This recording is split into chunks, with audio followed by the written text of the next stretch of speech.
Isang nakaligtas sa pagguho ng basura sa landfill sa Cebu City ang paparangalan matapos sagipin ang tato niyang katrabaho. 20 na ang kumpirmadong patay sa insidente.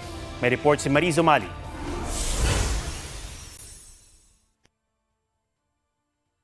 Oras at pagod ang kalaban ng mga rescuer na 24 oras naghahagilap sa gumuhong bundok ng basura sa Barangay Binaliw sa Cebu City. Mula nang mangyari ang pagguho noong Huwebes, 16 pa rin ang nawawala.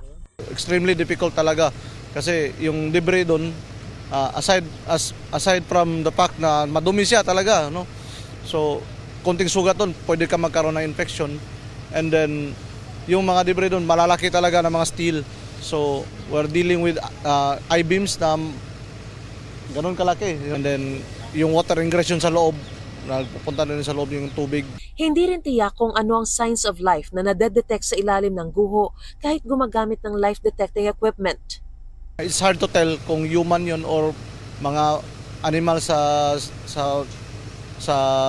tawag nito, sa dam site gaya ng mga daga, mga pusa na sa loob. Sana meron pa tayong makuha doon na buhay. As each day passes kasi, yung chances na makakuha tayo ng mga survivors doon lalong lumiliit. Umabot na sa 20 ang na-recover na bangkay. Hirap nang matukoy ang pagkakakilanlan ng ilan dahil nasa advanced state of decomposition na.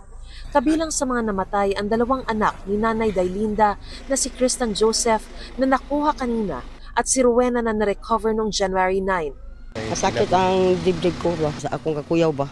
Hapit ko kuy awa ka nang hapit ko mahugno bitaw sa akong kaugalingon. To ako'y anak dito nga natruma sa kakuyaw sa basura nga nahun lugo siya mutingog bitaw karon pagani siya mo kanang yan tingog magawas kay mura siya kanang nakuan jud siya gisakitan siya sa kuan nahitabo sa among dalawa lang anak o dalawa lang pamilya. Si Fritz na nagtatrabaho sa billing office ng landfill, muntik nang mamatay matapos matabunan ng bundok ng basura. Nabagsakan siya ng scaffolding at naipit ang kanang paa. Pero kahit tila imposible nang makaligtas, lumaban si Fritz. Makaluwas ko kay lain mo kaysa nanog ka ng di mo ko kakakuan gid nga lain na anig ari ka diri mamatay naghapa man ko. Naghapa ko niya.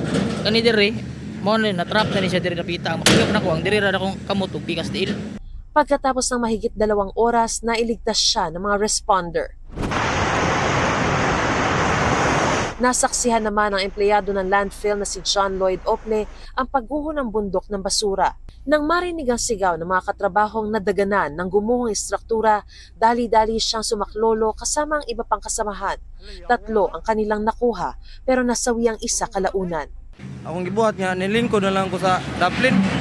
Nihilak na lang kong maayo. Paghingon ako nga, kinsa pa'y buhi diha, tingog mo. Tagahan ging nanuktok dito dapis to nga. Ay nanuktok, napag dito nadunggan ako nga ingon, tabang. Lam na nga tingog ba? Nakatakdang parangalan ng Cebu City Council ang kabayanihan ni Ople. Nagpaabot ng pakikiramay ang Primeway Solutions Cebu sa pamilya ng mga naapektuhan ng pagguho. Agad daw nilang pinakilos ang kanilang emergency response team para mahanap ang mga nawawala habang tinitiyak ang kaligtasan ng lahat ng responders. Gate ng kumpanya, nagsasagawa sila ng regular na inspeksyon sa mga landfill cell. Pero ang pagguho, wala raw nakitang anumang senyales ng paghina ng apektadong cell. Sa paunang pagsusuri raw ng mga opisyal ng lungsod at mga eksperto, nakita na malamang na nakaambag sa pagguho ang pinagsamang epekto ng mga lindol at sumunod na mga aftershock noong Setyembre na sinundan ng matinding pag-ulan dahil sa Bagyong Tino noong Nobyembre. Nakikipagtulungan daw sila sa mga eksperto at otoridad para sa komprehensibong investigasyon. Mariz Umali nagbabalita para sa GMA Integrated News.